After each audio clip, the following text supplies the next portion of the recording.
This happened last October, close to Halloween. My parents and brother were making the trip from Florida to Tennessee to help my grandmother move into our house, and they wouldn't be back for a few days. Naturally, I thought it would be nice to have the house to myself for a couple days instead of traveling for hours in a car. On the second night of enjoying the alone time in my house, my heart dropped when I heard almost what sounded like a hand slap against my bedroom window. My house is one story in a rural area with few neighbors.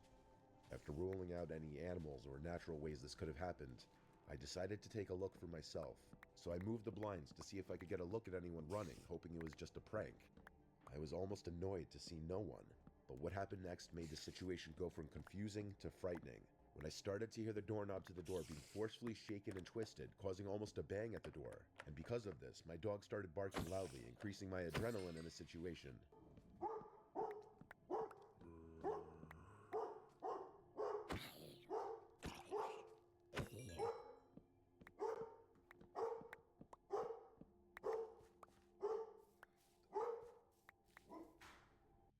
Some people just don't get it, that Squarespace isn't just for websites.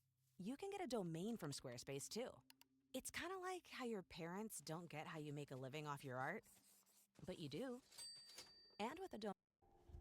Thinking it could still just possibly be a prank by one of my few friends that knew I was alone, I began recording a video on Snapchat to send to my friends so that I could maybe confirm it was one of them. The first video starts with me standing a few feet back from the door to see if I could record it being moved again, and eventually I try to record outside the glass doors. The video ends when I'm terrified to hear behind me that my screened-in patio back door was just forced open. Before I could even turn around, my phone drops to the floor. I send the first video to my three friends. Whoever this was behind my house still couldn't get inside, but it was freaking me out knowing they weren't afraid to try. I wait a few minutes, and two of my friends send snaps from their homes, claiming their innocence and asking to keep them updated. Still a little freaked out, I realized my last friend Logan had opened the snap but didn't respond, which ironically would be the one person out of my group to try something like this. Feeling more confident than with Logan, I decided to start a new video with flash on and try to take a look from the backyard if there was anyone in the open grass yard.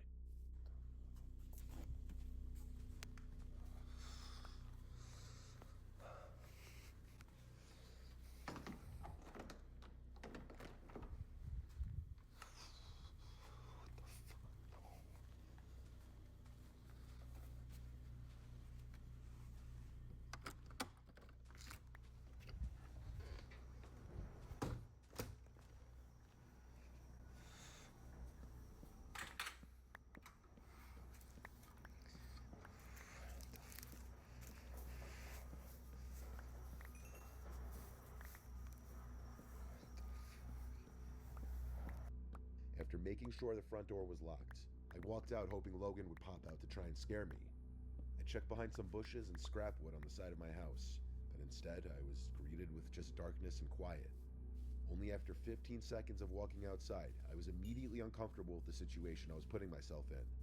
My fears got the better of me, and I decided to just go back inside. I stopped the video and returned to my living room. Logan finally responds to my snap, causing my breathing to halt when I see a picture of him in bed with his girlfriend saying, "What the fuck, bro, call the cops." I immediately call 911 and make sure no windows or doors could be unlocked. I was advised to keep all doors locked and to call back if I hear any more forceful entry noises.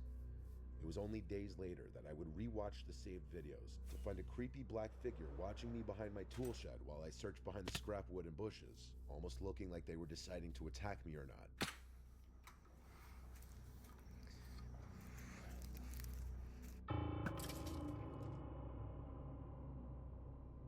Seeing it for the first time, and even now, makes me want to throw up from fear.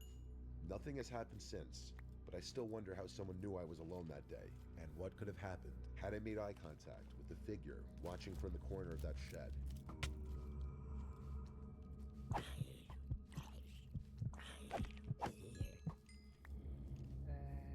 I'm a 17-year-old boy living in a small neighborhood in the Midwest of the United States. The neighborhood I live in is a tight-knit community, one where everyone knows each other and is usually friendly towards one another.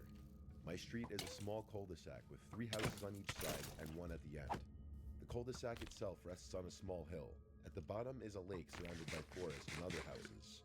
It's not a very dense forest, but it's far away from any densely populated city, and it gets very quiet at night, with the exception of some dogs barking, a late night driver, and on rare occurrences, you can hear a coyote in the distance. One night at around 2 a.m., both my mother and older brother, whom I live with, were off in their respective rooms, either sleeping or just keeping to themselves. I too was about to go to sleep, and at the time was just resting and watching a YouTube video in bed. A few videos in, I heard a strange sound coming from across my room. It was a sort of soft thud, as if someone had lightly tapped the wall across from my bed. I wasn't alarmed when I first heard it, figuring it was my cat Spot coming to sleep at the foot of my bed. I sat up to see what he was doing, but he was nowhere to be found. In fact, there was nothing in my room that was out of place or that could even make such a noise. However, I didn't hear the noise again, so I went back to YouTube, and after a while, completely forgot that it even happened. That was until I heard another noise.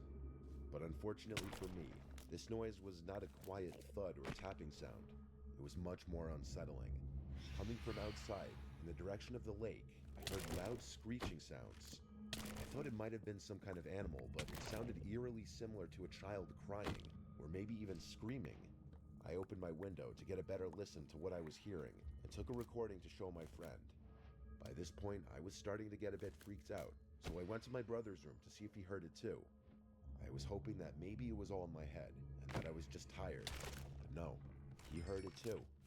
The friend I sent the recording to agreed it was creepy, and sounded like either an animal in pain or a crying kid. The more I thought about it, the creepier it became. If it was an animal in pain, why haven't I ever heard a sound even remotely similar to this in the many years I've lived in this house? Nationwide is so much more than a great insurance company. They're one of America's largest financial services companies. Like how I'm more than Saquon Barkley, the NFL's reigning leading.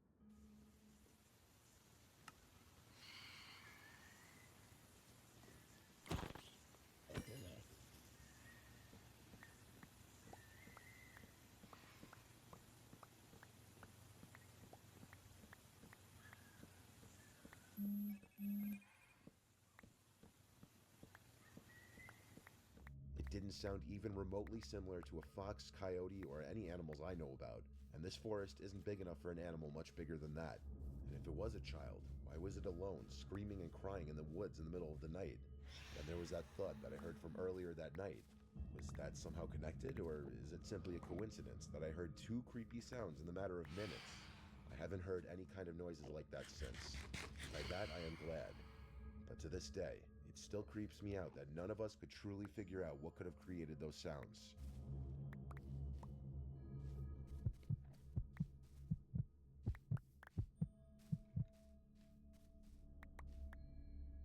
I live in an apartment in a two-family house. I'm on the lower level. The owner of the house, Rob, lives upstairs sometimes, but he has multiple houses, so he's not really here that often.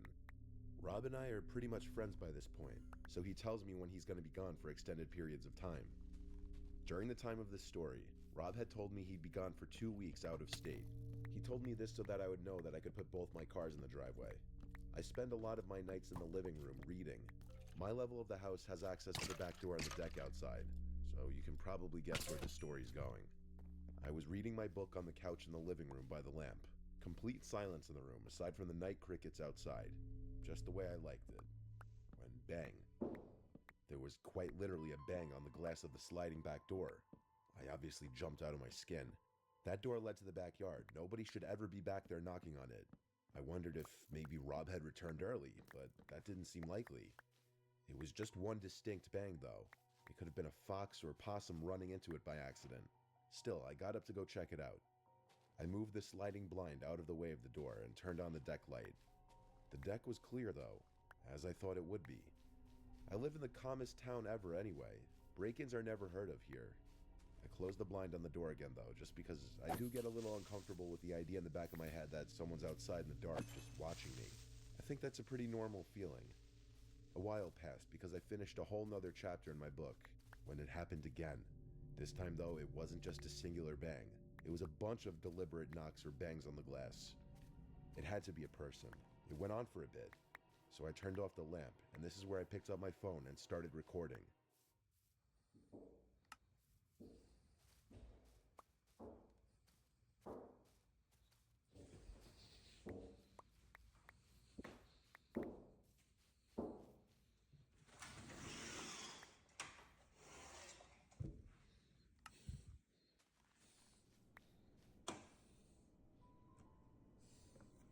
As I opened the blind and flicked on the light to the deck, the noises stopped, and there wasn't a single person in sight, not even an animal. I looked over the edge of the deck to see if maybe someone jumped over the railing. Nope, nothing. I didn't stay outside for long. I couldn't lock that door quick enough when I went back inside. By this point, I just went to my bedroom and shut the door and laid in my bed. I didn't know what the hell I had just witnessed outside, how there could be knocks at the door 1 second, then nobody there the next second. I was calling it a night. I wasn't planning on leaving my room again after that. I browsed Instagram and YouTube for a while on my phone, then turned it off and tried to go to sleep. Silence for the longest time. And then right at the foot of my bed, there was a noise. The sound of someone exhaling. I screamed and dove for the light switch, and when the light turned on, my room was empty. I stood paralyzed, breathing heavily for a moment, trying to comprehend what just happened. I searched under the bed and the closet, but there wasn't a soul in my room. I know what I heard though. It wasn't in my head, just like the door wasn't in my head. I slept in the living room after that, though I didn't feel much safer in there, fearing I'd hear bangs at the back door again. It was a relatively sleepless night for me. Rob told me he's never experienced anything like this, and he couldn't think of anyone who might have wanted to target him for anything.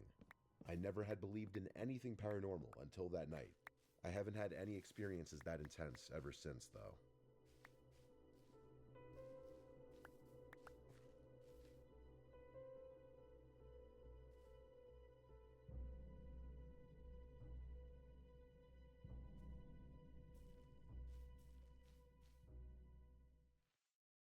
When a child is in the hospital, family does whatever it takes to stay. At Ronald McDonald House, we give them a community of support, warm meals, and a place to rest. Because when a child is in the fight of their lives, family stays. And Ronald McDonald House stays with them.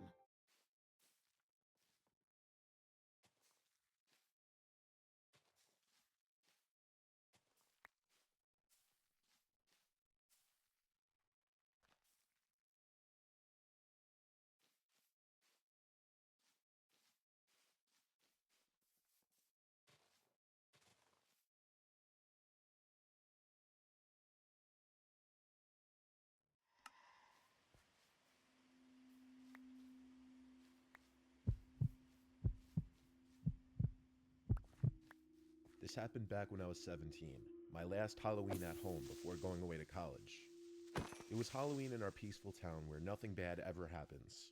Our house is in the wealthier side of town, and while our house would be described as gorgeous by anyone not from the area, the real head turner is our next door neighbor's house. It sits on that line of being called just a huge house or a mansion. They always go crazy with their decorations for any holiday, specifically Halloween and Christmas. This one year was no exception. By October 1st, they already had all their crazy decorations out. Some houses go the cute and innocently spooky route, like with smiling ghosts and blow-up decorations. But our neighbors go the actual scary route, with the fake graves, fake bloody body bags, actually scary-looking fake corpses, etc. It actually draws a lot of attention. People know to drive by and take videos, so it's never uncommon to see cars just sitting in front of their house in the middle of the street from time to time. I'll rename my neighbors' names to Mike and Donna just to not blow up their spots even more. Fast forward to Halloween Day. It was luckily a Friday this year, so that meant parties and all that could be held on actual Halloween. My dog Bear sleeps downstairs in the corner of our dining room, and he woke me up really early morning, like 4 a.m. when it was still pitch black outside. He was barking at something outside. I yelled across the house to shut up, Bear, and my mom came out into the hall and did the same. Bear stopped barking after this, but I had no idea what he was barking at. I fell back asleep quickly after that, and woke up to my alarm like 2 hours later. So I started getting ready for school as my dad was leaving for work, and as he stepped out onto the front deck, he came back in and got mad at me and said, "Damn it, Zach, clean up the dog shit." He thought I let our dog crap in the front of the house for some reason. I told him I definitely didn't though. He was in a hurry, so he left without more arguing. Next up, it was my turn to leave for school, and as I left the house, I got a whiff of something kind of unpleasant. I now knew what my dad was talking about. I didn't see any dog crap anywhere though. Later when I got home around 2, I still smelled that smell. I had no idea what it was, but it was really starting to stink. My parents were both at work, and my parents wanted me to hand out candy when trick-or-treaters started coming. It wasn't until around 4 to 5 that they started coming.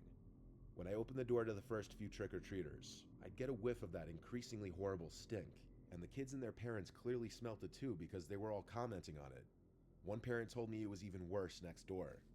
I started to know whenever to expect the doorbell to ring because I'd hear groups of people pointing out how horrible it smelt. At one point, I saw Mike and Donna in front of their house, looking around.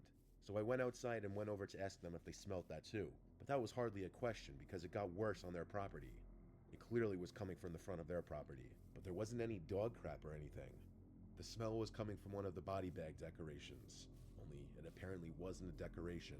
The couple had a number of fake body bags leaned on things like the mailbox and their front tree, but there was one just laying flat on the ground, and Mike said to Donna that he didn't put that one there when she asked. The smell was unbearable from this bag. Mike ran to grab a knife and cut the bag open, and what we saw made me sick. He of course cut the top of the bag open, revealing the rotting face of an actual human corpse inside the bag. We all put our hands over our mouths in disgust, wanting to throw up. And of course, there was an audience of kids and parents to see what was going on. It became a huge scene. Mike called the cops, and their whole front yard literally became a crime scene with people gathering from all over to watch, even though the cops kept telling everyone to clear out. The body was taken away. I told the police that my dog Bear was barking last night at like 4 a.m., and he may have been barking at whoever dumped the body there. Mike told my dad a week later that the body turned out to be a local 30-something-year-old guy who had taken his own life.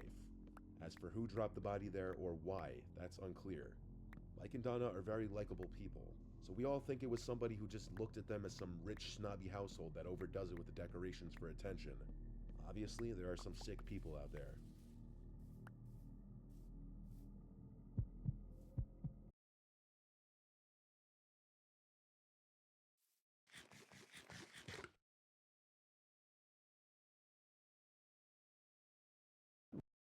We now have a Department of Justice that is essentially the president's political enforcer.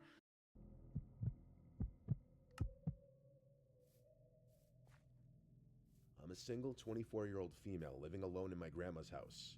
The house was basically left to me after she passed away because my mom didn't want to sell it and she also doesn't want to move out of her house.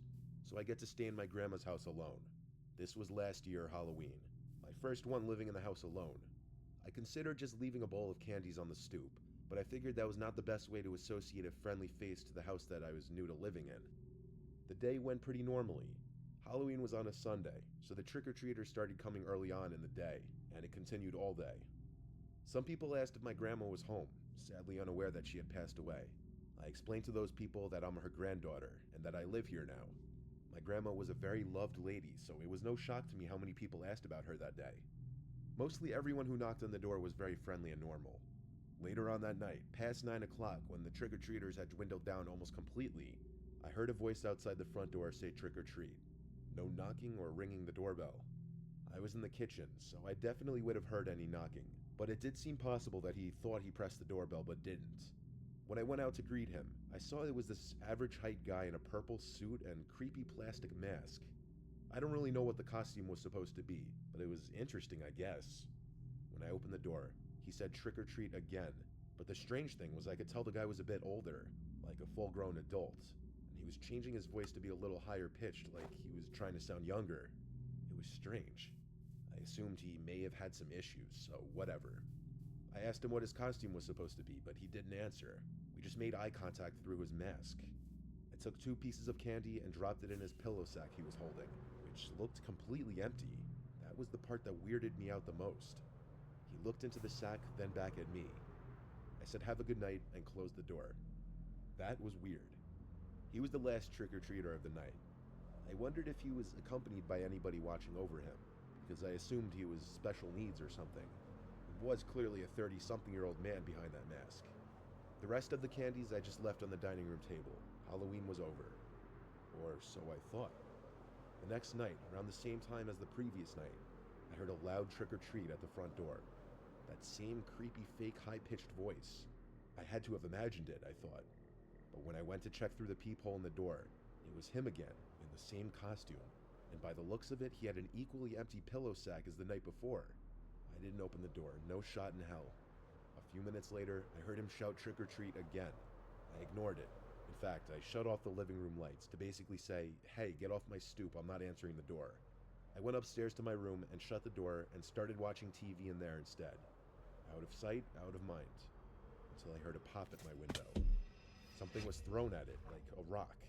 I muted the volume on the TV, and a few seconds later, I heard the familiar trick or treat. I suddenly was in panic mode. Why was he doing this? I went to the window, lifted it up, and looked down. That man in the purple suit and mask was looking up at me. I threatened him with calling the police. In response, he very slowly lifted his empty-looking pillow sack up and held it open. It seemed he was some asshole trying to scare me, but Halloween was over, and I wasn't amused. I called 911, and police showed up in under 10 minutes. The guy was still outside. He refused to talk to them, so they put him in handcuffs and took his mask off. And as I figured, he was some creepy-looking 30-something-year-old guy. They told me they were bringing him down to the station, but apparently they let him out within 48 hours, because 2 nights later, he came back to my house, this time at the backyard door. He never knocked or rang the bell. He'd just stand outside with his empty sack and costume, creepily yelling trick or treat. I called the police again and told them he's back, and once again the police came and arrested him. I swear to God, a week later the man had returned once again, throwing a rock at my window. This time when I called 911, he seemed to actually disappear before the police had gotten there. But regardless, it seemed the police didn't really care to do anything. Either that or they couldn't. Luckily, I think the man lost interest because he hasn't returned since then. At least as far as I know, unless he's been hiding in my bushes watching me, which is disturbing to imagine. Halloween is coming up, and I'm kind of nervous he's gonna come back.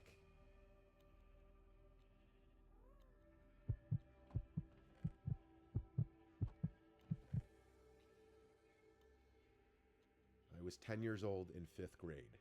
I was planning on going trick-or-treating with my friend Jordan. We already knew the route we were going to take. It was the first year that we were being allowed to trick-or-treat alone. My mom gave us big bags for candy. It was a weekend night, so we could luckily stay out later. We did some day trick-or-treating, and after about 2 hours, we went back to my house and took a break. My parents ordered Chinese food for dinner. Jordan stayed for dinner. Then around like 7 or 8, we went back out for some night trick-or-treating. My parents wanted us to stay close. We obviously said yes to that, but we kind of strayed off a different, further away route that we knew less kids would go down. Everything was going as normal. Less houses would open their doors after dark, we noticed though. But there were still some kids out trick-or-treating since it was the weekend. One house we got to, we rang the bell, and within like 10 seconds, as if he were waiting by the door, a man opened up. Looking back, he was a bald man, looked like he was 45, and had a small gap between his 2 front teeth that we noticed when he smiled as he opened the door. He was overly friendly from the start, complimenting our costumes, trying to ask us where we're from, and just being overly conversational. We just wanted candy. He eventually said he has the candy inside if we want to come in for a second, followed with he wanted to show us this cool Halloween decoration he had inside. He described it as some talking skeleton trapped in a cage begging to be let out. Jordan and I weren't comfortable going inside this man's house though, obviously. When we said that in not so many words, he said he understood, and asked if we wanted to come in real quick just to pick out the candies that we wanted. We said it's fine, he could just give us whatever. He tried to insist one more time, and we said no, and he said no worries, then went inside to grab us some random candies. They were these chewy candies wrapped in see-through wrappers. We thanked him and left. As we walked away from his front door, we noticed he didn't close the door. He just watched us as we left. We walked away from his house down the sidewalk, and after another glance back, we now noticed he was walking in front of his house slowly with his hands on his hips. We considered running away, but there were other people down the block, so nothing would happen most likely. We just skipped the next house and went to the house 2 doors down. A woman answered, and we told her about the creepy man 2 doors down. She said she didn't know him at all, but that we should tell our parents when we get home. We ran into these 2 kids going in the direction of the creepy man's house, and we stopped them and warned them not to go there, and their reaction said it all. They already went to his house too, and had the same exact thing happen to them. They looked to be our age as well. We asked what candy he gave them, and it turned out to be the same candies. They already threw theirs away, so we dug into our bags, found them, and threw them away as well. If anybody would be sus enough to lace candies, it would be a guy like that. We wondered what exactly that man was trying to do if we were to have actually entered his house. Like, was he actually just innocently trying to show us something, or did he have other intentions? Our question was answered the next day, because that man ended up on the news for attempting to lure kids into his house, claiming he had a new puppy. It seemed his story changed for different kids, possibly based on their ages. Thank God it sounded like everyone was smart enough to not enter the man's house.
Wrap up the year with style and deep discounts during Raymond Flanagan's year-end sale.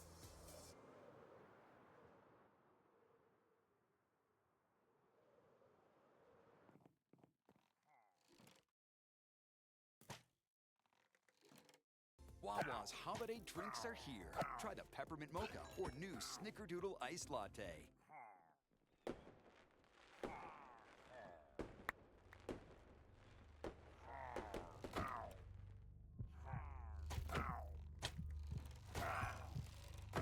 I'm using a voice transcription thing on my phone since I don't really like typing and I'm not the best with words.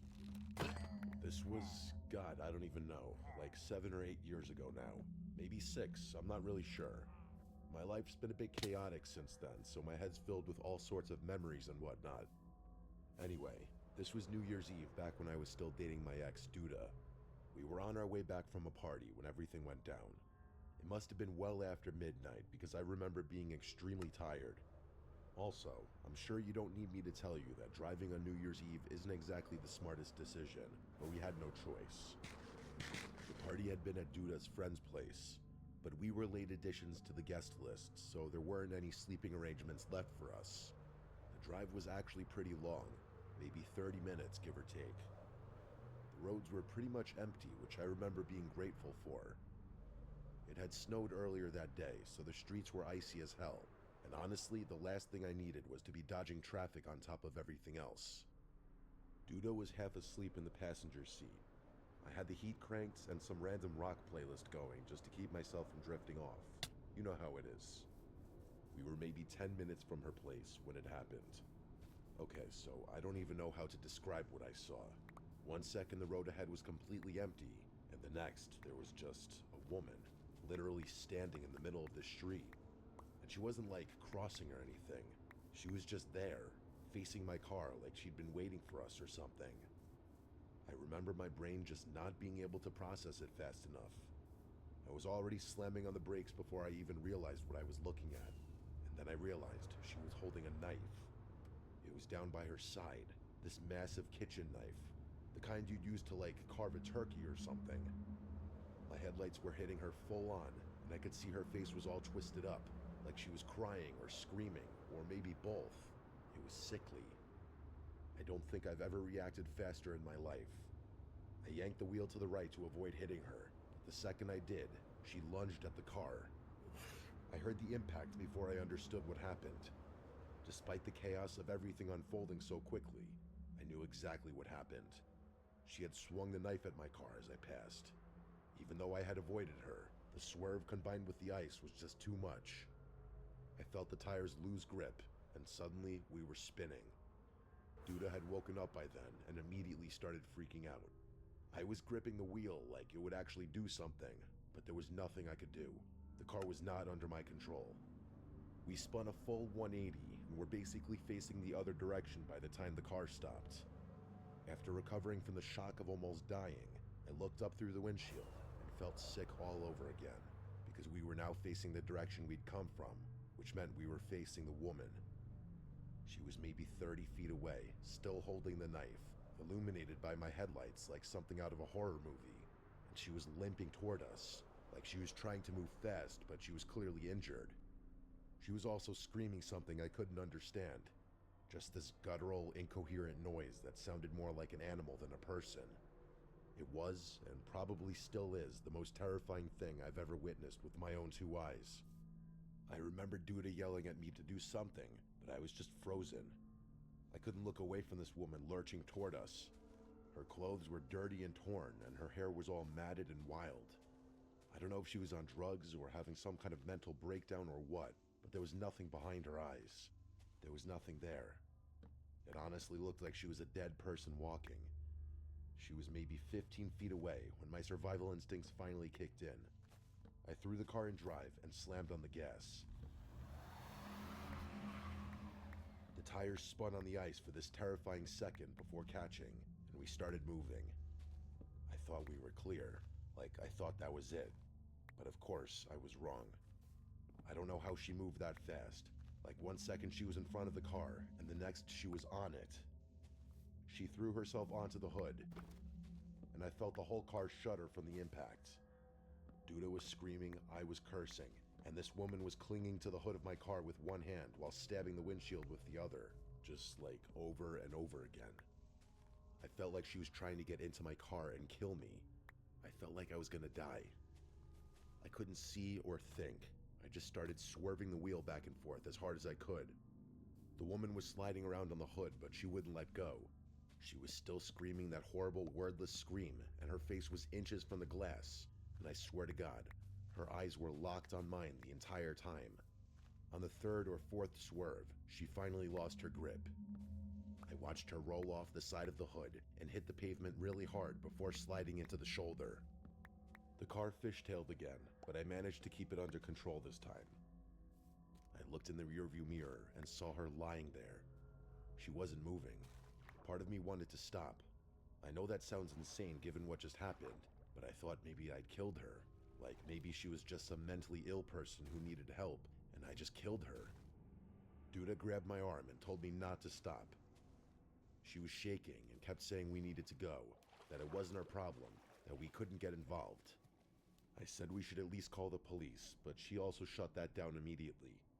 She said the cops would blame us since we've been drinking, and that there was no way they'd believe our story. She said we'd get arrested or something. Looking back, none of that made sense, but Duda had this way of making everything sound urgent yet logical in the moment. She was always like that, very persuasive and borderline manipulative, honestly. I left that woman on the side of the road, drove Duda home, and didn't tell anyone. I still feel sick thinking about it. The damage to my car wasn't even that bad, just the cracked windshield, the knife marks on my driver's side window, and a few scratches on the hood. Surprisingly, there wasn't even any blood on the car. I got it fixed like a week later, but the guilt stuck with me for months. I kept checking the local news, waiting to see a story about a body found on that road, or a missing woman or something, but nothing ever came up. I don't know if that made me feel better or worse, honestly. Part of me wonders if she got up after we left and just walked off into the woods or something. Part of me doesn't want to know. The thing that really messed with me, though, was Duda. She acted like nothing happened. Like within a couple days, she was back to her normal self, making plans, going out with friends, whatever. I brought it up once, and she got annoyed with me, telling me I was being dramatic, and that we did what we had to do. I remember just staring at her and thinking like, how can you be so cold about this? A woman tried to kill us, and we might have killed her, and you're willing to just forget about the whole thing? We broke up a few months later for unrelated reasons. Well, mostly unrelated, but I'd be lying if I said that night didn't change how I saw her. Maybe I'm the crazy one, But an experience like that is not something you can easily forget, let alone move on from in 2 days. I might have ended someone's life that night. That deranged woman might have ended my life that night. That's not something you could just forget about.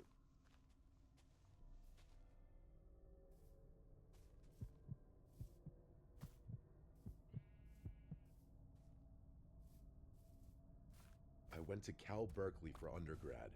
It's where I met one of my closest friends, a guy named Garrett. His real name is Guo, but when we first met freshman year, he introduced himself by his quote, American name, and it just stuck. He's originally from Hong Kong, came to the States to study computer science, and is genuinely one of the smartest people I've ever known. After grad, we went our separate ways geographically. I moved to New York for work, and he went back to Hong Kong for the same reason. We're both in our late 20s now, both doing pretty well career-wise, both single. We try to see each other at least once or twice a year, whether that's him flying out to visit me or me taking a trip to Asia. I know it's pretty fortunate to be able to travel so frequently, so I never take that for granted. This incident happened last New Year's Eve, and I still think about it constantly. I've told a few people, but no one really knows what to make of it, nor do I. Oh, by the way, Hong Kong is 13 hours ahead of New York. That means when it's midnight in Hong Kong, it's only 11 a.m. on December 31st in New York City. Garrett celebrates both the regular New Year and the Chinese New Year, so he was out partying that night, same as me, just half a day earlier. I spent New Year's Eve with my two closest friends in the city, Rylan and Ari. We started at Rylan's apartment for drinks, then made our way to this rooftop party in Williamsburg that one of Aris's coworkers had invited us to. It was honestly pretty fun and decently upscale, at least for Brooklyn. Around 11:30 or so, I started talking to this girl. She was standing near the bar by herself, and I honestly just walked up and introduced myself. We hit it off immediately. She had this energy about her that I can't really describe. Super easy to talk to, funny, engaging. We talked for maybe 5 minutes before she pulled me onto the dance floor. Her name was Maitreyi. I remember asking her to repeat it because I'd never heard it before. She laughed and told me everyone just calls her Maitri because that's basically how you pronounce it. I thought that was kind of charming. She pulled out a pen and spelled it for me on my hand just in case I, quote, forgot. Things escalated quickly from there. We danced, talked some more, and kissed at midnight. By around 12:30, she asked if I wanted to get out of there, so we grabbed an Uber back to my place in the East Village. I'll skip the next few details, but I will say it was a great night. We stayed up talking for a while afterward, and I learned a decent amount about her. Here's everything I remember. She was originally from San Diego. She was an artist, more specifically a painter, and she mentioned she used to do graffiti and murals before transitioning to more traditional stuff. Her middle name was Mia, which was also the name of one of her cats. The other cat was named Cosmo. Her birthday was April 28th. Her best friend growing up was from some tiny town in Germany called Hillesheim. Her dad was a patent lawyer. These are random details, I know, but they become important later, trust me. At some point, she mentioned her clothes smelled like the bar, so I threw them in the wash for her. She borrowed one of my t-shirts to sleep in.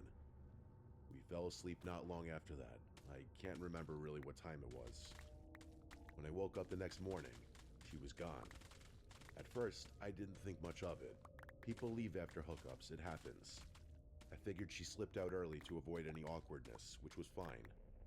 But then I started noticing things that didn't add up. The first thing was my apartment door. I have a standard lock that you can only lock from the outside with a key, meaning it doesn't auto-lock. When I got up to use the bathroom, I noticed the lock was still engaged, which meant either she had somehow locked it from the outside without a key, or she'd never left at all. But both of those were impossible scenarios. I checked the rest of the apartment. My place isn't big. 1 bedroom, 1 bathroom, a living room, a small kitchen. There's no second exit. The windows also don't open more than a few inches. I even searched my closet like an idiot, as if she might be hiding in there, but she wasn't. The impossibility of the situation made me start questioning my sanity. I started wondering whether my drunken state had caused me to imagine the whole encounter entirely. I kept pacing around my apartment frantically, as if she would just appear out of some corner and reset everything back to normal. Her clothes were also gone from the dryer, which added to the mystery, and the shirt I lent her was nowhere in sight, proving that she had slept over. But she was nowhere. I stood there for a while trying to figure out what the hell had happened, but no explanation I could come up with made sense. To make matters worse, I soon realized that I never got her number, or any form of contact at all for that matter. For the rest of the day, I tried to piece together everything I could remember about her. The details I listed earlier, that's pretty much everything. I kept repeating them in my head because I knew I'd forget eventually. Later that afternoon, I randomly felt compelled to call Garrett. I don't know why exactly. It was just a super bizarre impulse that just kind of came out of nowhere. It wasn't like I had anything specific to tell him. I just had this weird urge to ring him. We caught up for a bit, talked about work, talked about our respective New Year's celebrations, the usual stuff. He seemed a little off though. Eventually I asked him what was wrong. He sighed and told me he met a girl the night before. They'd hit it off, gone back to his place, and she left the next morning without saying goodbye. No number or contact or anything, and he was bummed about it. I laughed and told him the exact same thing happened to me. Like, the exact same thing. But here's where things get really freaky. He told me her name was Maitreyi, like my tree. I felt this weird chill run through me. I asked him to describe her, and he started listing details. Everything matched up almost perfectly. Her birthday was April 28th. She was from San Diego, a painter who used to do graffiti. I cut him off before he could finish and asked if she had a cat named Mia. That's when he went a little silent before saying yes. You could imagine what happened next. The two of us spent like 15 minutes just listing as many things as we could remember about her, and all of it lined up. It was actually kind of horrifying. It gets worse though. He actually had pictures with her, something I didn't have, and he showed them to me. It was the exact same girl, I'm 100% certain. We tried to rationalize it, but every explanation we could come up with was ridiculous. And here's the thing. Hong Kong is 13 hours ahead of New York. Garrett met her around 11 p.m. on December 31st, Hong Kong time. I met her at around 11:30 p.m. on December 31st, New York time. That's roughly a 12-hour difference, but a flight from Hong Kong to New York takes at least 15 hours, and it's usually longer, more like 16 or 17. Even if she had somehow gotten on a plane the second she left Garrett's apartment, she couldn't have made it to that rooftop party in Williamsburg in time. The math didn't work. It was literally impossible. And even if we ignore the flight time somehow, how would she have known to go to that exact party? How would she have ended up talking to me? How would she have known to use the same name, the same details, the same everything? I still don't have answers to any of these questions. Neither does Garrett. We've talked about it probably a dozen times since then, and we always end up at the same place. We don't know what happened, and we probably never will. Neither one of us saw that girl again. The thing that messes with me the most is how real it all felt. I know for a fact that she wasn't some drunken hallucination. I literally talked to her for hours. She slept in my bed, and then she just vanished from a locked apartment with no other exits. Garrett and I don't really know what to do with this. We've both tried looking her up online, but Maitreyi with no last name and only vague details about being an artist from San Diego doesn't exactly narrow things down. We've found nothing. New Year's Eve is fast approaching, which is why this is all fresh in my head again. Usually, the insanity of crazy, unexplainable experiences fades over time, but for some reason, it feels like the opposite for me. The more time passes, the freakier it is to think about the possibility that I may have slept with a ghost on New Year's Eve.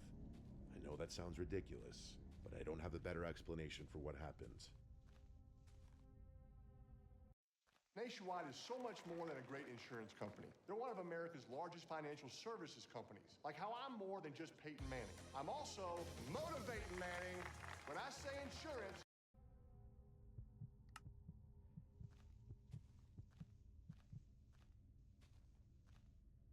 This story is one of my dad's. Before he had kids, my dad and my mom used to travel a lot. He had made some smart business moves in his mid-20s, so he had money to spend and the free time to spend it. They were both big skiers, but the only good skiing that was accessible to New York City was in Vermont. So over the years, they actually purchased a few lodges up there. The first one was in Ludlow, They bought it from some guy named Mr. Black who lived on West End Avenue in the city. It was this old black shuttered place that my dad always referred to as the Black House, partly because of the shutters and partly because of the previous owner's last name. They'd sell quarter shares to friends and cycle things out every few months to help cover the costs. They kept the place for a few years before eventually switching to a second property. The second lodge was about halfway between Ludlow and Rutland, right along Route 100 in what locals call the Lake District. There are like 5 lakes in a row along that stretch of road, and the house sat right on the edge of one of them. My dad's friend Victor and his wife Lisa went in on that one with them. Victor and my dad had been close since college, and the 4 of them would take trips up there together pretty regularly. This happened one New Year's Eve. I can't remember exactly what year, but it was obviously before I was born. Lisa and my mom were away for a friend's wedding or something. I can't really remember the specifics, but it's not that important. What matters is that Victor and my dad decided to take a trip up to Vermont by themselves to ring in the new year. It was the night of December 31st. The 2 of them were upstairs cracking a few beers and just catching up. The upstairs of that lodge had these full-length windows that looked out over the lake, so they'd sit up there, listen to music, and watch the snow. It was snowing, of course, but not so heavily that you felt trapped. My dad said it was really peaceful that night. One of those nights you share with a good friend where you're both just happy to be far away from everything. They had the radio on, waiting to hear the countdown from Times Square, and then all of a sudden, things got crazy.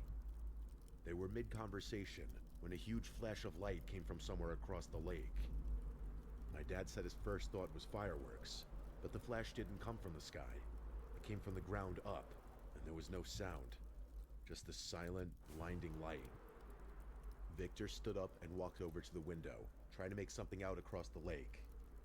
My dad asked what he was looking at, and Victor said he thought he saw something moving out there. It was dark, obviously, but there was enough visibility from the snow on the frozen lake that you could see if you concentrated. So after a few seconds, Victor becomes convinced that there's a person out there. My dad told him that was impossible. There were no houses on that side of the lake. There were no trails, no roads, no anything. It was just pure woods on the other side of the lake. But Victor wasn't having it. He started throwing on his coat and boots, saying he was going to take a look. My dad tried to talk him out of it, but Victor was already halfway down the stairs. My dad grabbed his jacket and followed. The 2 of them burst out onto the back deck. That's when they heard a voice. A young voice. It sounded like a little boy yelling help over and over again. My dad said it was faint at first, but unmistakable. There was definitely a child screaming for help somewhere out in that frozen lake. It had been well below freezing for months, so the lake was completely solid, no question about it. My dad said they didn't even think twice. They just started walking across. As they got closer, they could make out a figure standing on the ice, maybe 20 or 30 yards off the far bank. It was small, a kid for sure. My dad said he could see the shape of him against the snow. But then there was another flash. My dad said it was so bright he had to shield his face and drop to his knees. He couldn't see anything for a few seconds. Then when he finally opened his eyes and looked up, the kid was just gone. There was nothing out there but empty ice and snow. My dad said that's when he and Victor went from curious to terrified. They turned around and started racing back toward the house. My dad said he was running as fast as he could without slipping. Victor was a few steps ahead of him when he suddenly yelled and pointed up at the house. He was saying there was someone in the window, but not an adult, a little boy. My dad looked up, but didn't see anything besides the dark glass reflecting the snow. Victor swore up and down that he saw a kid standing right there, looking down at them. My dad didn't know what to say. He just wanted to get inside. They made it back to the house and searched the whole place. Every room, every closet, every corner, but there was no one there. The doors were all locked and the windows were shut. There was no sign that anyone had been inside. They decided to call it a night after that. My dad said neither of them really wanted to talk about what happened. They just went to their rooms and tried to sleep. Neither of them had even noticed midnight come and go. My dad woke up twice that night. Both times, he swore he heard a child laughing somewhere in the house. He lay there in the dark, listening, but it always stopped before he could figure out where it was coming from. The thing that freaked him out the most wasn't the kid on the lake or the figure in the snow. It was the light. That bright, blinding flash that came out of nowhere. He said he and Victor talked about it for years afterward, trying to come up with some kind of explanation. Lightning, a flare, fireworks from some distant town, but nothing made sense. There was simply no source. It just happened twice, and then it was over. They ended up cutting the trip short. My dad said they never talked about that night with my mom or Lisa, not until years afterward at least. My dad still doesn't know what happened out there. He's told me this story maybe 3 or 4 times over the years, and every time he gets to the part about the light, he just kind of trails off. I asked him once if he thought it was something supernatural, and he just shrugged and said he didn't know what else it could have been.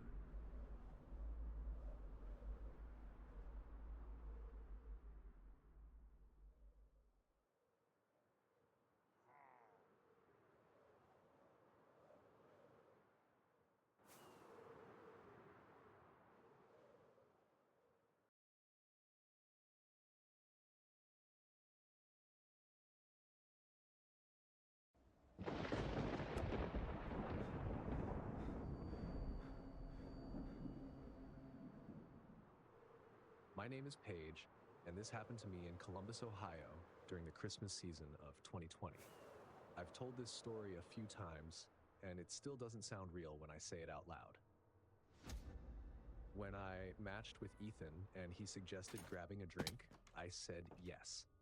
Not because I thought it would turn into anything meaningful, but because I wanted one normal night. Something that didn't feel like the world was about to break again. He was charming right away. Warm. The kind of guy who laughed easily and talked about Christmas like it was still a real season. Not just decorations people forgot to take down. We met at a bar trying hard with the holiday vibe. String lights, fake garlands, a bartender in a Santa hat that kept slipping over his eyes. 2 drinks in, Ethan suggested we head to his place. I made mulled wine, he said. Bars feel weird lately anyway. That made sense. Everything felt weird. His apartment was 10 minutes away. 2nd floor. Brick building. Inside, it was cozy in a way that felt intentional. Tree in the corner, cinnamon candles, one of those fireplace videos playing on the TV with soft jazz underneath. You weren't kidding, I said, nodding at the tree. He smiled. I commit. He poured the wine and handed me a mug like we'd known each other longer than a few hours. We sat on the couch, half watching a cheesy Christmas movie. The conversation flowed easily. Bad jobs, family stuff, dumb holiday traditions. Are you the kind of person who knows things? Things like you can get a domain from Squarespace, not just a website? Well, now you are that person, because now you definitely know you can get a domain from Squarespace. Something like Normal. When I checked my phone, it was getting late. Not late, just late enough that leaving wouldn't be rude. I should probably head out, I said lightly. Early morning. He made a face. Already? Come on, one more drink. It sounded playful, so I agreed. He refilled my mug before I finished it. But then it happened again. And again. Every time I shifted like I was about to stand, he popped up with something. More wine, a story, a snack. Cookies appeared like they'd been waiting. It took me a while to realize it wasn't coincidence. He was interrupting the decision. The other thing I noticed was his focus. He wasn't really watching the movie. He was watching me. When I checked my phone, when I looked toward the door, like he was tracking choices, I told myself I was reading too much into it. When I stood up again and said I was serious about leaving, he beat me to the hallway. Relax, he laughed. You're acting like I'm kidnapping you. He reached the door and clicked the lock. There, he said. Now you can't leave. Kidding. He laughed, but he didn't look at the door when he locked it. He looked at my face. I laughed too, because that's what you do when something feels off, but you don't want to escalate it. Okay, I said. That's funny. His smile stayed, but it felt tighter now. You're so tense, he said. Then the question started shifting. Where do you park? Do you live alone? Anyone who'd notice if you didn't answer your phone?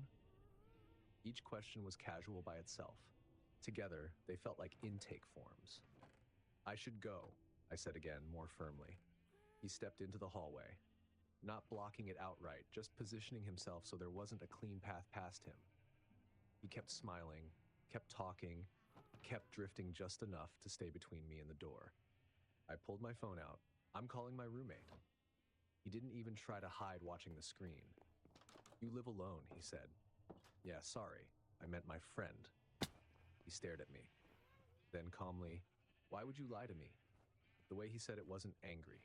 It was curious, like he was testing a theory. I looked at the lock again. He followed my eyes. I don't like being misled, he said. I'm leaving, I said. He stepped closer, enough that if I reached for the lock, my arm would brush his.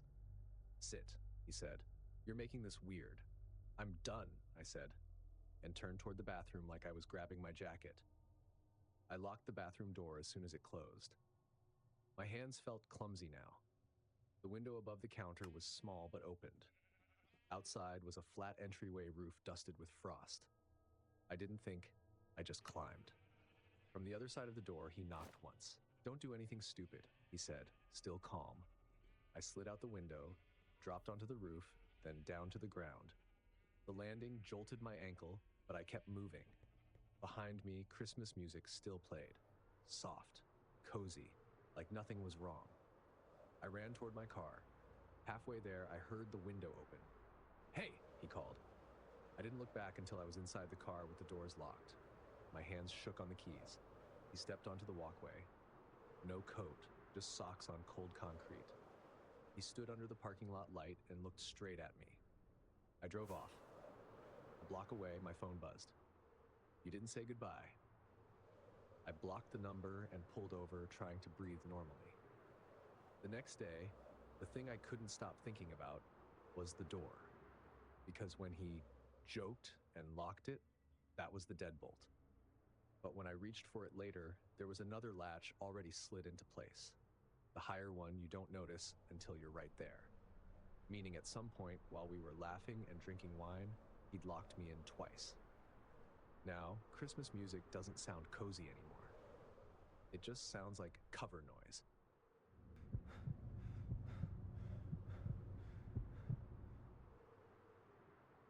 My name is Amber, and this happened to me in Lakeland, Florida in December of 2019. I'm a stay-at-home mom, which means my brain is always juggling lists, snacks, shoes, sunscreen, and keeping my kid within arm's reach. Back then, my youngest, Mason, was 6. Old enough to notice things. Young enough to still believe in magic if it showed up wearing the right costume. That night, I was trying to give him one of those sweet memories. Nothing big, just a small outdoor holiday event near a shopping center. String lights, fake snow, music playing too loud, parents pretending they weren't exhausted. The parking lot was chaos. Cars circling, carts clanging, kids pulling at sleeves. I had 2 shopping bags in one hand, Mason's hand in the other, and my phone tucked under my arm. I remember thinking, okay, this is worth it. This is what December is supposed to feel like. We'd already seen the real Santa inside the event area. Velvet rope, helper with a clipboard, backdrop that said, Merry and Bright. Mason told him he wanted Legos. We took the picture. Done. All I wanted next was to get to the car without losing a mitten or my patience. That's when I saw Santa again. At first, it didn't register as strange. You see Santa costumes everywhere in December. But this one wasn't near the crowd. He was standing closer to the edge of the lot, where the lights thinned out and the music faded. He stepped out from between 2 parked cars and waved. Hey there, he called. Friendly. Hey buddy, come here for a second. Mason slowed immediately, confused. Santa pointed toward a van parked a few spaces away. Dark-colored, older, tinted windows. No decorations. No signage. I've got extra presents, Santa said. The really good ones. Can't bring them out here with everyone around. Come on, I'll show you. I tightened my grip on Mason's hand. No thanks, I said automatically. We're good. Santa's eyes stayed on Mason. Then he said his name. Mason. My chest went hot. Mason didn't respond. He leaned closer to my leg. Santa smiled wider. Don't be shy. Big surprise. Where do you know his name from? I asked. He blinked. Santa knows everybody's name. Mason looked up at me and whispered, "Mom, I've seen him before." My stomach dropped into this weighty, awful feeling that fear doesn't explain. "Seen who?" I asked quietly. "Him," Mason said. "Around." Santa's smile didn't fade. "Around where?" I asked. Mason looked toward the van, by the street, near our neighborhood. I stood up straighter. Santa took a step forward. "Hey now, let's not make this awkward. I'm just trying to give the kid a present." People were still moving around us. Nobody was watching yet. I shifted so I was fully between Santa and my son. "We're leaving." Santa's voice sharpened. "Ma'am, I'm not doing anything wrong." "Back up," I said. He leaned slightly to the side, trying to get a clear view of Mason. Then he reached out, extending his hand toward my child's arm. "That was it. Don't touch my child." Heads turned. I pulled my phone out and hit record, pointing it straight at his face. "I'm recording. Step away." For a second, he froze. Then the Santa act vanished completely. No apology, no laughter, no character, just irritation. "You don't have to do all that," he said. "Yes," I said, "I do." Someone nearby started walking toward us. Another woman slowed her cart, watching. Santa looked at the van. Then he turned and walked fast. Too fast to look normal, straight toward it. The side door slid open. He got in. The van pulled away smoothly, like the driver had been waiting. I stood there shaking, my phone still raised. Mason pressed his face into my side. "That's him," he whispered. "That's the guy." Police arrived later. They asked questions, took notes, checked cameras that didn't catch the plate clearly. Mason told them he'd seen the man before, near our mailbox once when he was riding his bike. That night, I sat on the couch with the blinds closed, replaying the video frame by frame, trying to catch something useful. For weeks after, every van slowed my breathing. Every time Mason went outside, I watched. Here's the part that still sticks with me. He wasn't being Santa. He was wearing Santa. And my kid didn't recognize him as Santa at all. Mason recognized him as the thing he wore, which means when he walked toward us in that parking lot, he wasn't guessing. He thought he'd found the right moment. He thought I'd be distracted. He was wrong.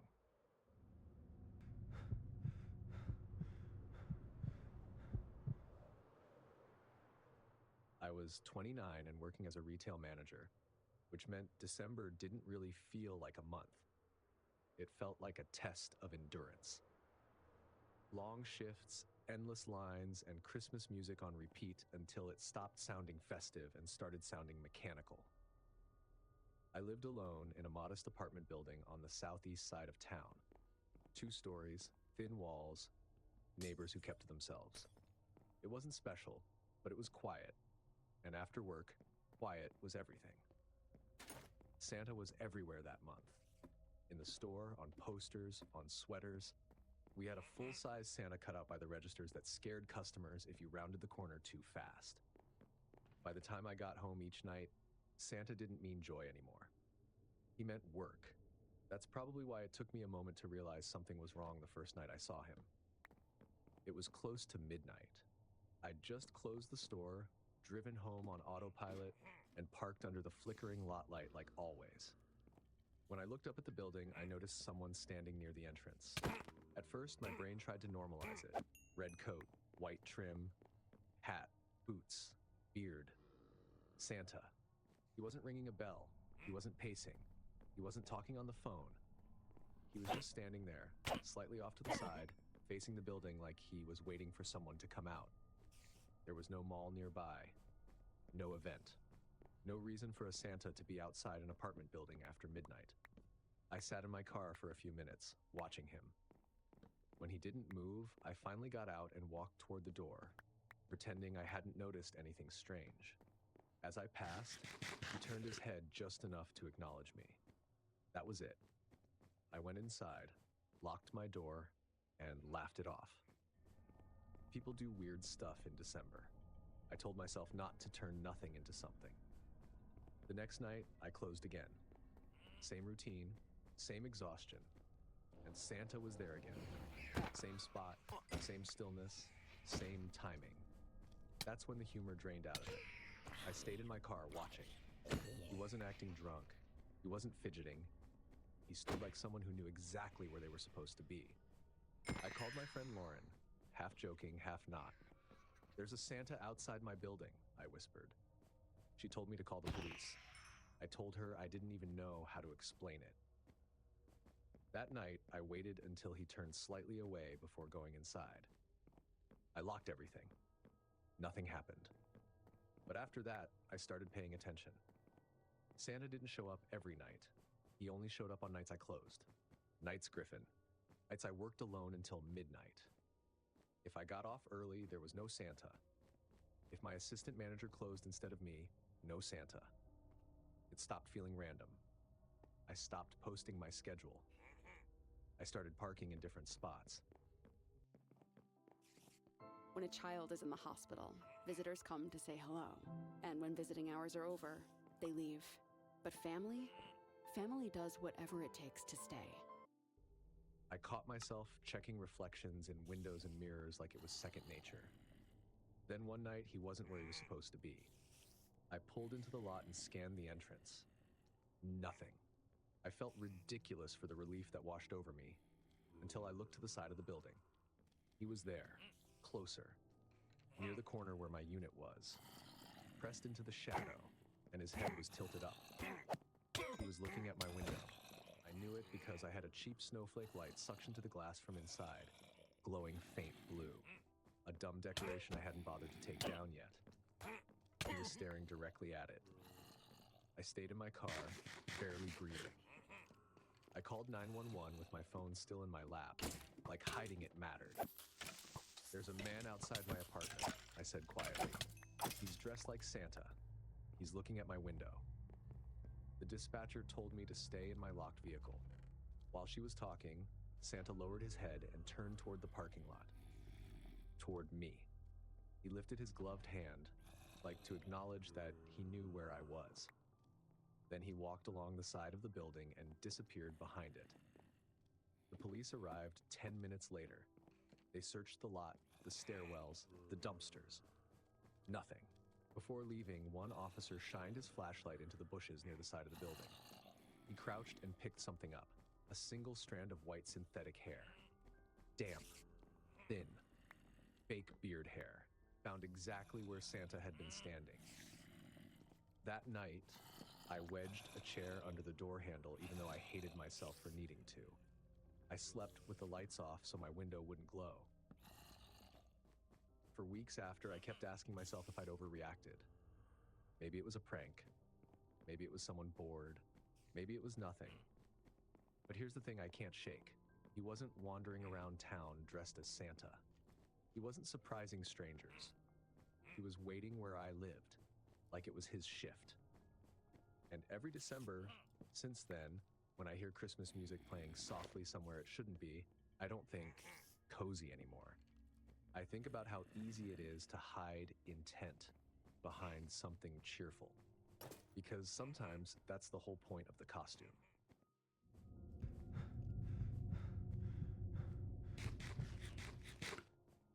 My name is Maddie. I'm from South Bend, Indiana, and this happened to me a few nights before Christmas in December of 2022. I was 22 at the time, finishing my last year of college. I wasn't fearless, but I wasn't reckless either. I did the normal safety stuff without thinking about it. Keys threaded between my fingers, phone charged, routes planned in my head. Midnight Mass was the one thing I still did every year without overthinking. Not because I was deeply religious, but because it felt good. Candlelight, quiet music, people being gentle with each other for an hour. It felt like a pause button on everything messy. That night, the church was full in that calm, respectful way. Coats piled on pews, parents whispering to tired kids.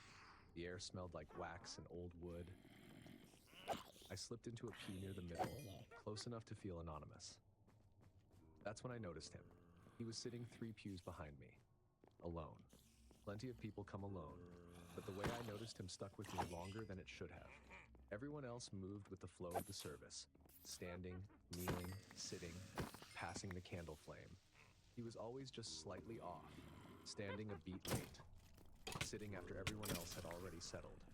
And when I looked back once, he was already looking forward, past the pews, toward me, not staring aggressively, just watching, like he was making sure I stayed where he expected me to be. I looked away and told myself to stop reading into things. It was a crowded church. People look around. That's normal. The service went on. Candlelight spread across the room, soft and warm. I sang quietly, tried to focus, tried to let the year dissolve for a minute. But every time the room shifted, my attention checked behind me without permission. When the final song ended, people started filing out slowly. I waited. I always do. I like leaving once the crowd thins. When I finally stood and stepped into the aisle, I saw him again. He was already on his feet, already angled toward the exit. Outside, the cold snapped me fully awake. The doors opened and closed behind people, releasing waves of warm light and muffled music. The parking lot buzzed with quiet conversations and Merry Christmas. Safe. That's what it felt like. I zipped my coat and started walking toward the side street where I'd parked. I texted my friend Jenna something stupid, just a photo of candle wax on my sleeve and a joke about smelling like a candle store. Halfway across the lot, I looked back. He was there, not right behind me, across the lot near a row of cars, standing still like he'd paused mid-step. Except he wasn't looking at anything around him. He was looking at me. I slowed, pretending to check my phone. He started walking again. So did I. I told myself it was coincidence. Same service, same parking area. That happens. I reached the sidewalk and turned left toward my car. A few steps later, I looked back. He turned left too. My thoughts got loud after that. Busy. Searching for reasons this wasn't real. Maybe he lived nearby. Maybe his car was parked on the same street. Maybe I was projecting. The street was mostly empty. Quiet houses, porch lights, no traffic.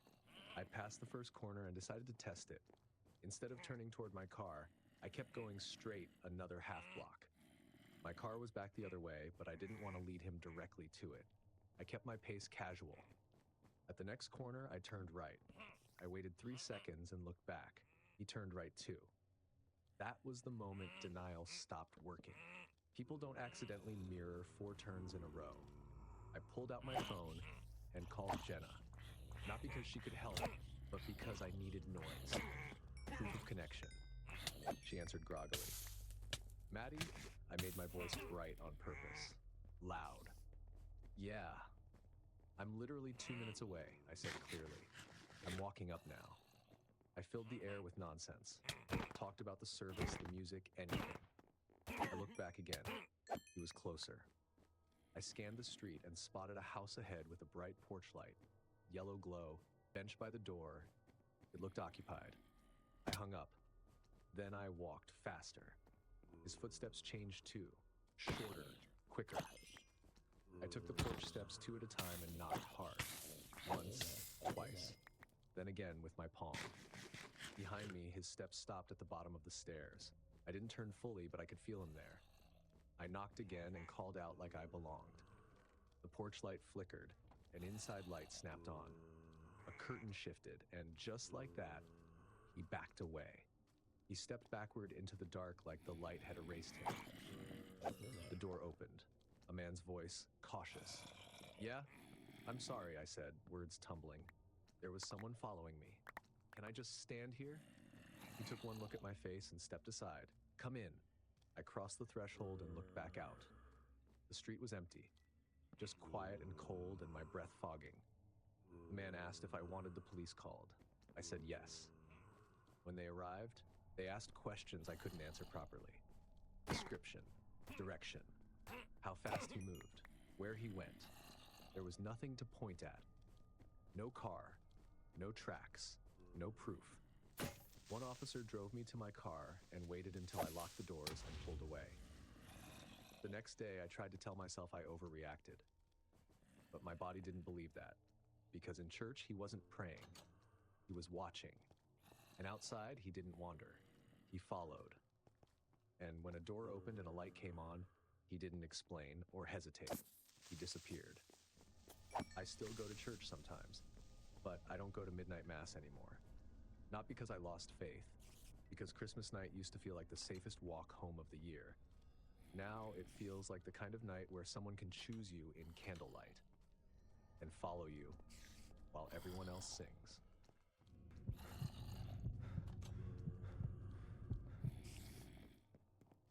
This was the Christmas season of 2023. I was working a seasonal job at the mall. It wasn't glamorous, but it paid well enough, and during the holidays, predictable work felt comforting. Fold clothes, smile at stressed shoppers, listen to the same Christmas playlist until it stopped sounding cheerful. That night was a closing shift. The kind where your feet ache in unfamiliar ways, and you count down the minutes until you can take off your name tag and stop pretending you care whether someone needs gift receipts. Our store was near Center Court, not far from the Santa photo setup. Fake fireplace, velvet ropes, oversized chair, the usual. The guy who played Santa usually changed out of the costume fast. He'd wave, crack a joke, and disappear into the employee hallway like he was embarrassed to still be wearing it. By the time we locked up, the mall was mostly empty. Last families shuffled out, janitors rolled carts that squeaked with every turn, metal gates rattled down in the distance. Christmas music still played overhead, bright and cheerful, like it hadn't realized everyone had gone home. I was finishing paperwork in the back when my coworker Tasha leaned in and said, "Santa's still out there." I didn't look up. Like, decoration Santa? "No," she said. I smiled at first. Of course he was still there. Maybe waiting for his ride. Maybe taking a breather. Totally normal explanations. But Tasha didn't move farther into the room. She stayed by the door. "He's just sitting," she added. That made me pause. We clocked out and stepped into the corridor together. The mall felt different after closing. Too quiet, too wide. And there he was. Santa, full costume, sitting upright in the chair, hands resting on his thighs. The lights around the photo area were off. Only the overhead mall lights remained, casting long shadows. The beard was still on. The hat, everything. It felt wrong outside the context of kids and cameras. Like seeing a mascot alone at night, it made your brain stall. We slowed down without saying anything. "Hey, Rick," Tasha called softly. No response. I tried to laugh it off. Maybe he fell asleep. But when I looked closer, I saw his eyes were open. And they followed us. We picked up our pace and headed toward the employee hallway. I told Tasha we were tired. That exhaustion makes things feel off. That this was nothing. Outside, the cold air hit hard. Bakersfield winters aren't brutal, but after a long shift indoors, it felt way colder. The employee parking lot had wide gaps between lights, bright circles surrounded by darkness. The kind of place where footsteps sound louder than they should. Halfway to our cars, I looked back. Santa was in the lot, positioned off to the side near a cart return like he'd chosen the spot on purpose. Too fast. Too quiet. Tasha stopped abruptly. "Tell me you see that." I nodded. My throat felt tight, like my body was already preparing for something worse. Santa lifted one hand and gave a small wave. Just acknowledgement. "My car's that way," I said, pointing, even though I already knew I wasn't going toward it. "Nope," I said louder. "We're going back inside." Tasha didn't argue. She turned immediately. We walked fast, resisting the urge to run. I kept my eyes forward, but I could feel the space behind us. The darkness felt deeper than it should have. Inside the mall again, it was brighter, but emptier. Bright doesn't always mean safe. We went straight to the security desk. It was usually staffed. That night, it wasn't. The chair was pushed back. The monitors were dark. The main monitor displayed a message, "System reboot in progress." Tasha stared at it like it was mocking us. I called my brother. He answered immediately. "Stay inside," he said. "Under lights, don't go back out." We stood there, backs to the counter, watching the corridor like prey waiting for movement. Minutes passed. Then more. Finally, a janitor came down the hallway pushing a cart. He stopped when he saw us. "You girls okay?" he asked. Something in his tone told me he believed us before we even explained. When I told him what happened, he didn't joke. He didn't question it. He just offered to walk us to our cars. We waited until he was ready and moved together as a group. Outside, the lot looked the same. Santa was gone. No red suit, no wave, nothing. I locked my car doors immediately and sat there for a moment, hands resting on the steering wheel like they belonged to someone else. The next day, I told my manager. He sighed like he didn't want the problem. Probably one of the performers messing around. "It wasn't," I said, and I meant it. He shrugged. Security didn't report anything. I told him security wasn't even there. I told him the cameras were down. "Systems reboot sometimes," he said, like that explained it. I quit 2 days later. The worst part wasn't seeing Santa in the parking lot. It was realizing the mall could close, the crowds could leave, the lights could stay on, and someone could still plan around all of it. If these stories made you rethink who you trust during the holidays, smash that like button, hit subscribe so you never miss the next scare, and tell us which moment crossed the line for you. And if you think winter just means quiet nights and pretty snow, you haven't watched this channel enough. Click now to watch 4 disturbing,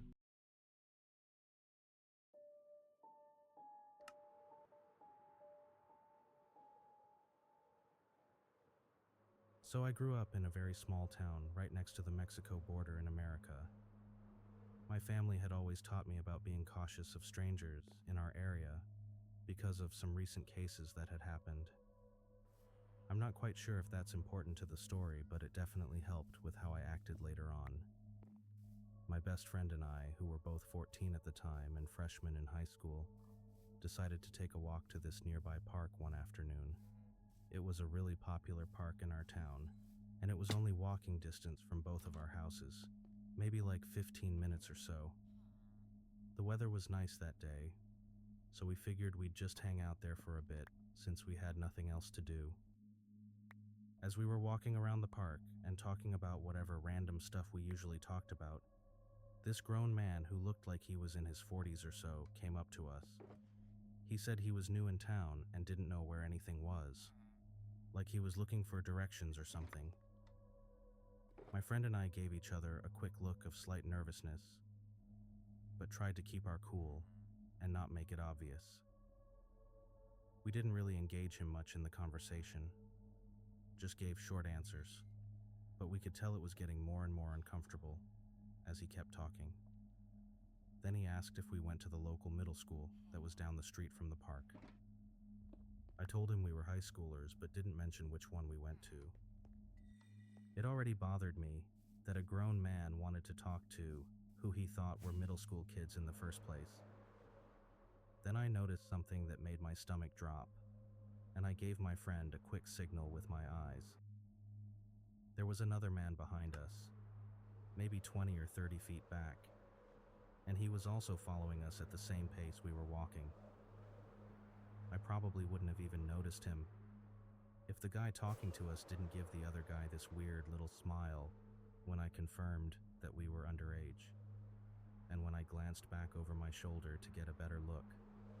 This second man immediately kept his head down and wore a hat that was pulled pretty low, almost like he was purposely trying to hide his face from us. As we kept walking around the park, and the first guy kept asking us questions, the second guy stayed behind us the whole time and didn't stray too far. He didn't even try to act like he wasn't following us, which made it even more creepy. This was getting to be too much for me at this point. The first man's questions were either about our small town, like what there was to do around here, or about our lives in the town, like where we like to hang out and stuff. Nothing too invasive or weird at first, until he asked if he could get our phone numbers so we could maybe show him around sometime.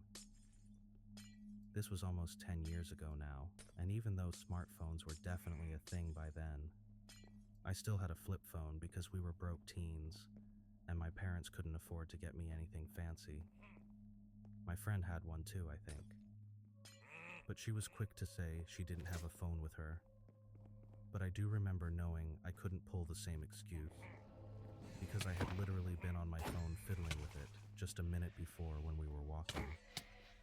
It was just a flip phone, so there really wasn't much to do on it in the first place. Maybe scrolling through old texts or something. So I just admitted that I'd rather not give out my number to him. But he didn't take that well, though, and started saying things like, "Oh, come on, why not? It's not a big deal. You girls seem nice. You can show me around town sometime." Things like that, trying to pressure us. His whole tone changed a bit, and he seemed more pushy about it.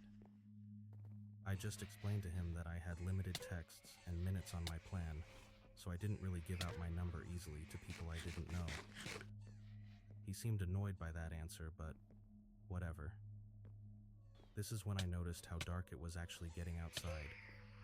Like the sun was starting to set, and there were longer shadows everywhere. I realized his constant questions had basically kept us stuck in the park until dark, which I'm pretty sure was intentional. We were too scared to try to walk home at this point, because that would mean leaving the park and being out on the empty streets with these guys. At least here in the park there were still other people around. Families and joggers and stuff. These guys were both much bigger than us. Probably like 6 feet tall or more. And we were just skinny 14-year-old girls. We kept looking around, hoping to spot anyone we knew from school or the neighborhood. But we didn't recognize a single person there. I knew we couldn't keep delaying this forever, so I decided to just bite the bullet and get us out of there. I told him as politely as I could that it was getting too dark outside, and we really had to start heading home now. Then I sort of grabbed my friend's arm and directed her towards the edge of the park in the direction of our houses, hoping he'd just let us go. But that didn't stop him at all. He followed right after us, and the second guy did too, staying a bit behind like he had been the whole time. The first man said something like he could drive us home if we wanted, and we wouldn't have to walk in the dark, which honestly made it even worse, because now he was offering to get us in a car with him. I lied and quickly said no thanks. Our houses were just down the block, so we'd be fine. The truth was, it was actually about 5 very long blocks away, maybe even a little more than that. But I didn't want him to know we had any real distance to cover. I just looked it up on Google Maps while writing this, and it says it's actually a 20-minute walk from that park to my house.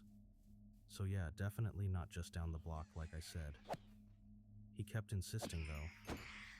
He claimed he wouldn't feel right just letting 2 young girls walk home alone in the dark like this, which would have sounded nice from anyone else, but coming from him, it just felt so wrong. Then he pointed over at a nearby parking lot, maybe 50 feet away or so, and said, "Look, my car's not even that far. Just let me drive you girls home real quick." At this exact moment, I glanced back and noticed the second man who had been following us was suddenly only like 2 or 3 steps directly behind us now, instead of the 20 or 30 feet of distance he'd kept before. I blurted out that it was actually faster if we just walked, since we lived so close. Didn't even make sense, but I wasn't thinking straight. Then I quickly said, "Okay, bye. Nice to meet you," in the fakest polite voice ever, and grabbed my friend's hand. We sped off, walking as fast as we could without fully running. My mom had always taught me to be polite to people and to not be rude, even to strangers. But looking back on this now, I really wish she hadn't drilled that into me so much. Ladies, seriously, don't be polite to men that creep you out or make you feel uncomfortable. Your safety is way more important than their feelings. I was too young to understand that back then. But if this same situation happened to me now as an adult, I definitely wouldn't have been so polite or tried to make excuses. My friend and I walked across the street towards our neighborhood. Walking so fast we were practically jogging at that point.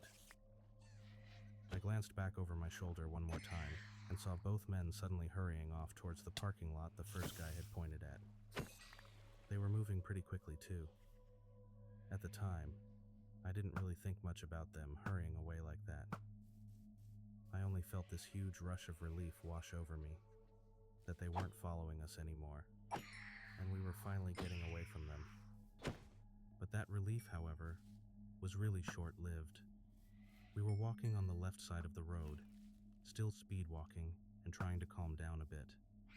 After maybe a minute or two of walking, we noticed a van turning onto our street from behind us on the right side of the road. My stomach just sank when I realized it was freaking them. And they were obviously on the opposite side of the road from us. But as they drove past, they were straight up staring at us through the windows the entire time, like not even trying to hide it. Hardcore just locked eyes on us as they slowly drove by. Then at the end of the block, they did this really sharp turn, almost cutting the corner. I looked at my friend, and she had the same panicked expression I probably had. Feeling more than just a bit wary at this point, we decided to cross the street to the right side, just in case they came back around. We figured if they were circling the block, we should at least be on a different side than where they last saw us. Sure enough, they came right back around onto our road again, probably less than 30 seconds later. Luckily, this time we were on the right side of the street, and they were on the left side now, so we'd switched positions. And luckily, these streets in our neighborhood were pretty big, like actual two-lane roads, so they couldn't just swerve over and drive on the opposite side without it being super obvious or causing an accident. More intense stares as they slowly drove past us again, just watching us the whole time. Neither of them said anything, but you could just feel them looking. Then they did another sharp turn at the end of the block, same as before. There was really nothing for us to do stuck in the middle of this long block, except try to hide somewhere and just hope for the best. We were still like 3 or 4 blocks from home, so we quickly ducked behind a car that was parked in someone's driveway, crouching down low so we couldn't be seen from the street. Then we just waited there, trying to stay quiet and catch our breath. My heart was pounding so hard. An old lady who was outside in her front yard doing some gardening or something spotted us crouched behind the car. She looked at us kind of suspicious at first, probably wondering why 2 teenage girls were hiding behind someone's car. But she didn't say a word or ask us what we were doing. Instead, she just sort of understood something was wrong and watched the street along with us. And sure enough, there went by the same van again. We couldn't actually see them from our angle behind the car. We were too low, and the car was blocking our view, but we knew it was the van just from the sound. We felt like it was taking absolutely forever for them to clear out of the block and turn the corner again. My friend squeezed my hand so tight it hurt, but I didn't say anything. Finally, the old lady looked back at us and said quietly, "They left. You girls should be good now." We thanked her really quickly, and then we just booked it. We ran as fast as we could towards the direction of where we lived, not even caring anymore about trying to look casual.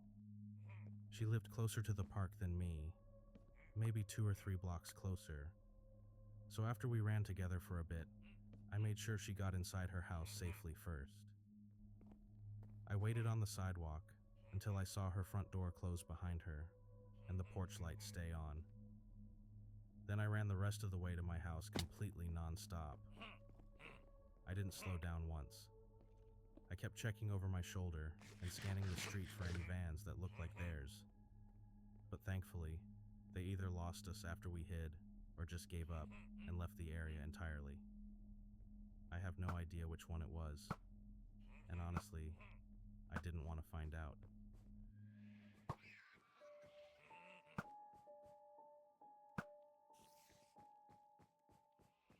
So, ever since I was a kid, I would work for this old woman who lived down the road from me, Mrs. Henderson, though she always told me to just call her Betty. I worked there for so long it got to the point where I could just walk in, ask her for the car, and ride off with it. I did a lot of dog sitting for her because she liked to take long trips out to Nevada and other places out there, sometimes gone for a week or two at a time. Her dog was this ancient beagle named Rusty, who had about 3 teeth left, and the worst breath you've ever smelled. So by this point, I had been taking care of this dog for a while, and I got the routine down, like the back of my hand. Feed him at 6 a.m. sharp, or he'd howl. Let him out in the backyard for exactly 10 minutes, then give him his arthritis pill wrapped in a piece of cheese. I did that twice every day for about 2 weeks, when I started to notice some weird stuff. Car keys, not where I left them. I'd swear I hung them on the little hook by the fridge, but they'd be on the counter. Food cans moved around in the pantry, the TV remote on the wrong side of the couch. Little things like that. I just played it off as me being forgetful. Maybe I was more tired than I thought, or wasn't paying attention. Until one night, I was late getting back into town to take care of the dog, and came racing into the driveway around 9 p.m. Keep in mind, my 30-year-old truck isn't the quietest vehicle on the road. It's got this loud muffler issue I keep meaning to fix, and the engine sounds like it's about to give up the ghost every time I start it. So I pull up, headlights probably lighting up the whole front of the house, and I see something that made my stomach drop. The front door only to find that it was propped open just a crack. That already put me on edge because Betty was paranoid about locking up. She had 2 deadbolts and always made sure they were both turned. I slowly entered the house and immediately knew the dog was gone. Only reason I knew that right away was because Rusty was blind and barked at the slightest sound. A car door shutting 3 houses down would set him off. I could also feel a cold breeze coming in from somewhere deeper in the house, which didn't make sense since it was the middle of summer and she never opened windows. So I went back out and grabbed my baseball bat out of my truck, the old wooden Louisville Slugger my dad gave me, and did a room-by-room search of the place. I checked the kitchen first. Nothing out of place except a cabinet door hanging open, which looked normal, except the back sliding door was wide open. The one I never opened once in all my years of dog sitting there, because it was always stuck and covered in spider webs, and there were big boot tracks in the snow leading out toward the tree line behind her property. Size 11 or 12 at least, way bigger than mine. Luckily, the sheriff picked up the dog wandering about half a mile down the road, shivering and confused, but otherwise okay. I was able to get him back that same night after filling out some paperwork at the station. Sheriff told me I should probably stay somewhere else, but I felt responsible. This was my job, and Betty trusted me. So the next night, me and a friend of mine, Jake, who I worked construction with, stayed at the house after taking care of the dog for the night. We set ourselves up in the living room with the lights off, both of us armed. Me with my bat, him with a tire iron from his car. Figured if someone was going to come back, we'd be ready this time. We waited for what felt like hours, barely breathing, jumping at every little creak the old house made. Then right around 12:30, we heard what sounded like big feet stomping up the wooden stairs to the front door. My heart was in my throat, and then we saw the door handle start to turn slow at first. Then the door just swung open, like whoever it was knew it wouldn't be locked. And there was a man just standing there in the doorway, maybe 6 feet 2, broad shoulders, wearing what looked like a dark jacket or hoodie. He just stood there for what felt like forever, and I could hear Jake next to me trying not to breathe too loud. So he's standing there, and I finally muster up the courage to scream to get out. He just stood there and stared at us for a few moments.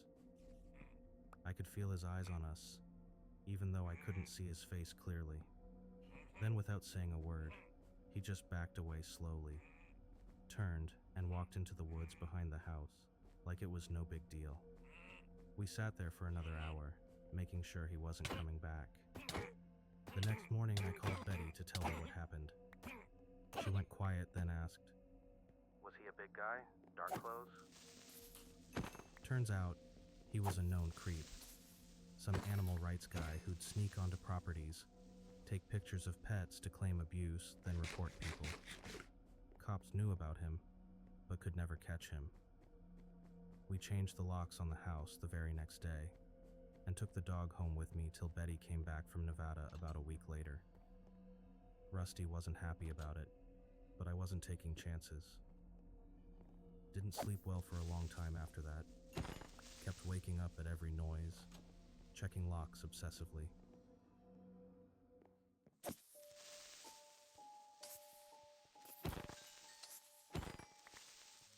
When I was a kid, my family rented this nice house in a suburban neighborhood. There wasn't much crime in the area, and there was rarely any trouble within the city itself. It was a quaint place for my parents to settle down for a while. However, my parents still liked to keep the doors locked and the windows painted shut. A fire hazard, I know. My dad even argued with my mom about it, but she was stubborn about security. Always had been. Growing up in the city had made her that way. Back then, she worked at a local store near our house and liked to come home for her lunch break to check up on us and say hello to my father. This particular day, nobody was home. My brother and I were at school, and my father was working late on some project at the office. Nonetheless, she had this strong urge to go to our house for her lunch break. No real reason, mind you, but still, she felt that she needed to check on the house. She told me later it was just this nagging feeling in her gut, the kind you can't quite explain.